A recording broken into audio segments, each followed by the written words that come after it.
Halo semuanya, perkenalkan saya Safia, mahasiswa Institut Agama Islam Negeri Pontianak dari program studi Pendidikan Agama Islam kelas 6C, Fakultas Tarbiyah dan Ilmu Keguruan dengan NIM 123011058. Pertama, saya mengucapkan terima kasih kepada dosen pengampu mata kuliah praktek bisnis pendidikan, yaitu Ibu Dr. Misda SAG MPD, atas bimbingan dan arahan yang telah diberikan selama proses perkuliahan. Video ini saya buat untuk memenuhi tugas ujian tengah semester mata kuliah praktek bisnis pendidikan. Pada kali ini, saya akan membahas beberapa pertanyaan terkait bisnis pendidikan, mulai dari pentingnya pemasaran dalam bisnis pendidikan, peluang bisnis pendidikan, hingga tantangan dan strategi bisnis pendidikan pada daerah yang memiliki keterbatasan SDM dan SDA. Langsung saja masuk ke pemasaran dalam bisnis pendidikan. Pemasaran yang efektif sangat penting dalam bisnis pendidikan, karena dapat membantu lembaga pendidikan dikenal masyarakat, meningkatkan jumlah peserta didik, serta membangun citra lembaga yang baik dan terpercaya. Di era digital saat ini, persaingan antara lembaga pendidikan semakin tinggi, sehingga diperlukan strategi pemasaran yang menarik, kreatif, dan sesuai perkembangan teknologi informasi. Selain itu, pemasaran pendidikan bukan hanya untuk mencari keuntungan, tetapi juga untuk menyampaikan kualitas program, fasilitas, serta keunggulan pembelajaran kepada masyarakat. Dengan pemasaran yang baik, calon peserta didik dan orang tua dapat memperoleh informasi yang jelas sebelum memilih lembaga pendidikan. Satu contoh pemasaran bisnis pendidikan dengan memanfaatkan teknologi informasi, yaitu membuat akun sosial media seperti Instagram, TikTok, dan Facebook untuk mempromosikan kegiatan sekolah atau kursus.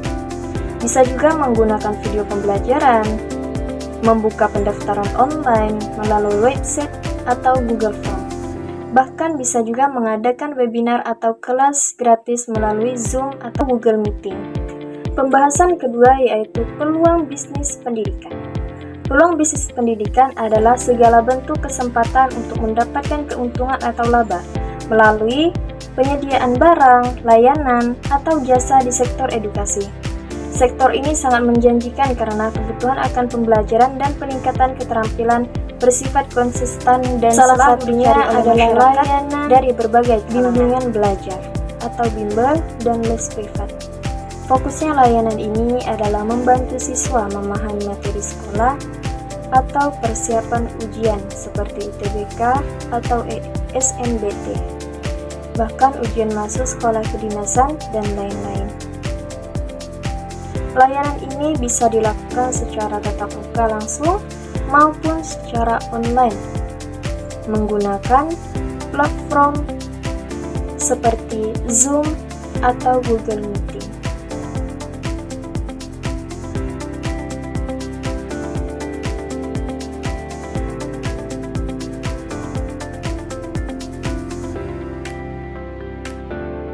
Selanjutnya, pembahasan yang ketiga yaitu tantangan dan strategi peluang bisnis pendidikan pada wilayah dengan keterbatasan sumber daya manusia dan sumber daya alam. Bisnis di bidang pendidikan dapat dijalankan dari skala mikro seperti mahasiswa yang membuka les privat hingga skala makro menggunakan sistem kemitraan atau waralaba dengan brand pendidikan ternama. Modal utamanya seringkali berupa penguasaan ilmu, kreativitas dalam mengajar, serta pemanfaatan teknologi untuk memperluas jangkauan pasar. Pada wilayah yang memiliki keterbatasan sumber daya manusia dan sumber daya alam ini, bisnis pendidikan memiliki beberapa tantangan dan strategi untuk menghadapi segala keterbatasan yang dimiliki pada wilayah tersebut. Adapun tantangan yang pertama yaitu kurangnya tenaga pendidik yang berkualitas. Di beberapa daerah, jumlah guru dan tutor yang memiliki kemampuan profesional masih sangat terbatas. Hal ini menyebabkan proses pembelajaran kurang maksimal karena peserta didik tidak mendapatkan bimbingan yang sesuai dengan kebutuhan mereka. Selain itu, masih ada tenaga pendidik yang belum mendapatkan pelatihan yang memadai sehingga kualitas pengajaran menjadi kurang efektif. Yang kedua, keterbatasan fasilitas dan teknologi. Sarana dan prasarana pendidikan di beberapa wilayah masih belum lengkap. Akses internet yang lambat, keterbatasan komputer atau perangkat belajar, serta jaringan listrik yang belum stabil menjadi hambatan dalam kegiatan belajar mengajar, terutama untuk pembelajaran berbasis teknologi. Akibatnya, peserta didik kesulitan memperoleh informasi dan materi pembelajaran secara optimal. Yang ketiga, kurangnya kesadaran masyarakat terhadap pentingnya pendidikan.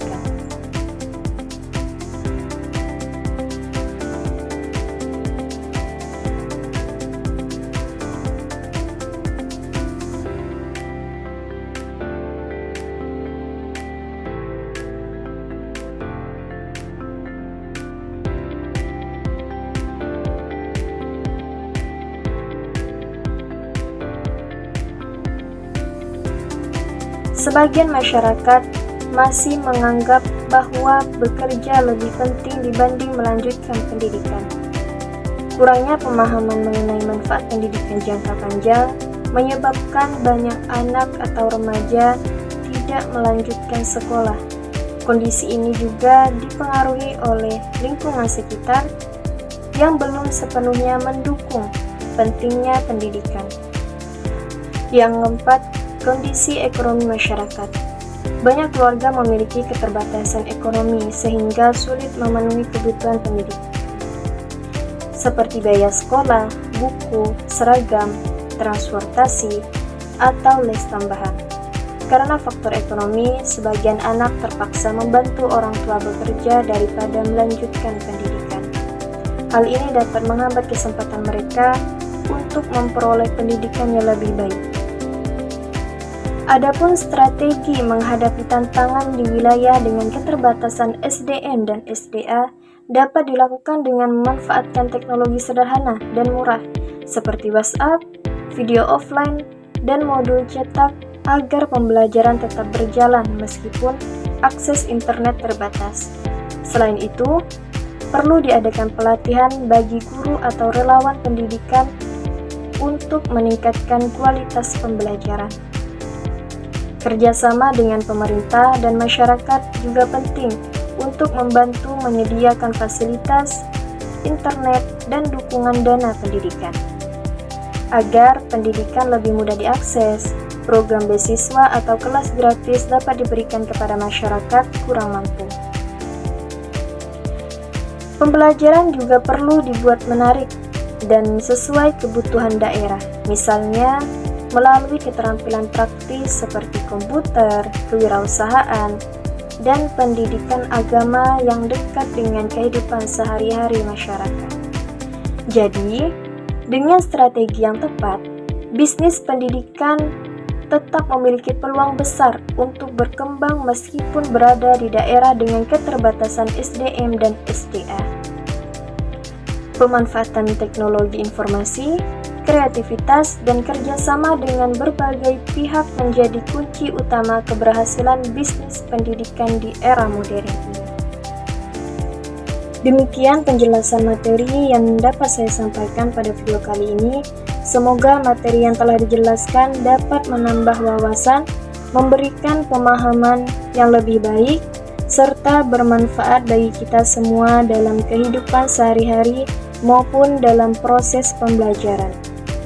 Saya berharap teman-teman dapat mengambil hal-hal positif dari materi yang telah dipaparkan dan terus semangat untuk belajar serta mengembangkan pengetahuan. Apabila dalam penyampaian materi masih terdapat kekurangan, kesalahan, ataupun hal-hal yang kurang berkenan, saya mohon maaf yang sebesar-besarnya.